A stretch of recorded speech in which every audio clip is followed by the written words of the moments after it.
The long-awaited, and I mean long-awaited, X-Men 97 show has just released a trailer, and we are here to break it all down, go scene by scene, and theorize everything that has to do with this trailer. Welcome back to Fantasy Theory. How is everybody doing today? Before we start, leave a like if you're excited for X-Men 97, drop a comment, and of course, subscribe. But anyway, let's jump right into the trailer people have waited for since 1997. The trailer starts off zooming into the TV screen, an old-looking TV like the ones with the box on the back.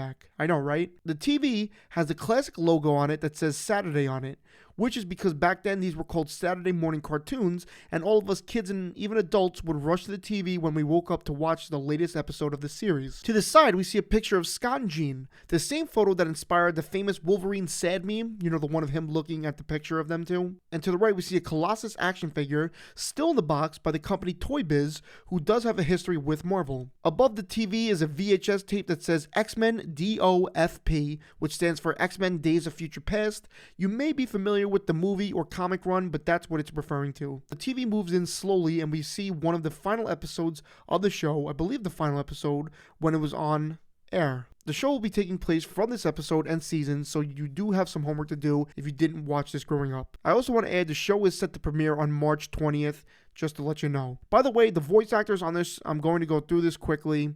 I got the list from Screen Time on Twitter, so shout out to them for this. The returning: Cal Dodd, Wolverine Logan; Allison Seeley Smith, Storm; George Buza, Beast; Adrian Hugh, Nightcrawler; Chris Britton, Mr. Sinister; Lenore Zane, Rogue. The new characters: Ray Chase as Cyclops; Jennifer Hale, Jean Grey; AJ Locascio, Gambit; Holly Chu, Jubal; JP Karliak, Morph; Isaac Robinson Smith, Bishop; Matthew Watterson, Magneto; Ross Marquand, Professor Charles Xavier; Jayu Augustini, Sunspot; Gil Bringham, Forge; Eric Buza, Sentinel; and Theo James as a secret role. The returning but new characters: Catherine Disher, who played Jean Grey, will now play Dr. Valerie Cooper; Chris Potter, who played Gambit, will play Cable; Lawrence Bain, who played Cable, will play Carl Dental; Ron Rubin, who played Morph, will play President Robert Edward Kelly; and Allison Court, who played Jubilee, will play Abscissa. I don't know if I'm pronouncing some of these X-Men names right. It's been a long time, I gotta say. That was a lot, but it's good to see some familiar faces or voices in the roles. Jean Grey echoes "Fate lies in our hands now," and the trailer kicks off. We see the new Marvel Animation logo in yellow for the X-Men vintage suits. In the next scene, you can see Callisto pulling Leech away from the lights from the cop cars. There's the abandoned Hipskate party building with graffiti all over it and trash everywhere, as well as a blacked out car sitting in front of the building. The newspaper that falls onto the screen is a Daily Bugle newspaper, which is a Spider-Man crossover. The show deals with mutants not being accepted in the world and people having a problem with them and the whole beef between Charles and Magneto. And James Jonah Jameson is playing right into that with the mutant fashion show headline, I assume. But on top we see the question, is Spider-Man a mutant? And Hellfire Gala with the text by Eddie Brock and photos by Peter Parker.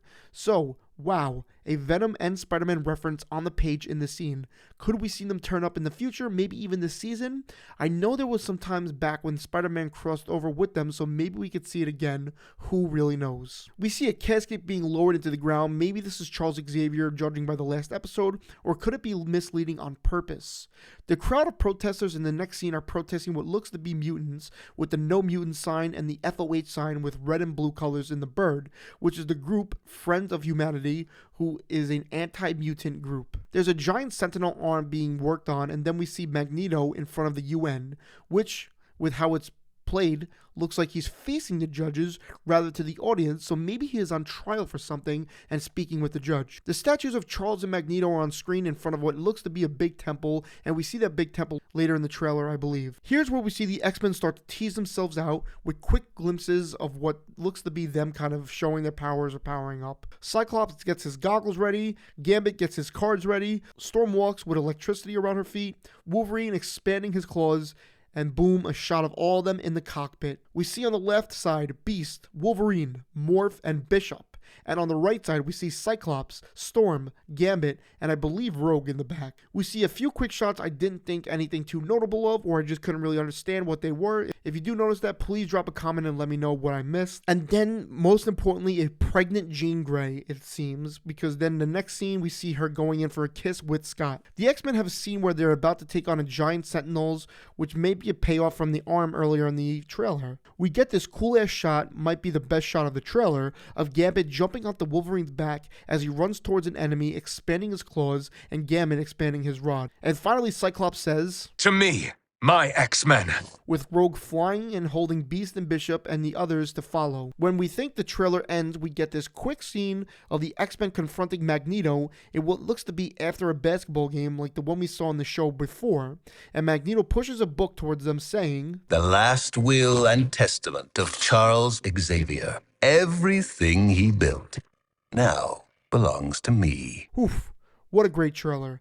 A lot of cool Easter eggs, and I'm sure some things I missed, so if you notice anything, again, let me know, because I really am curious.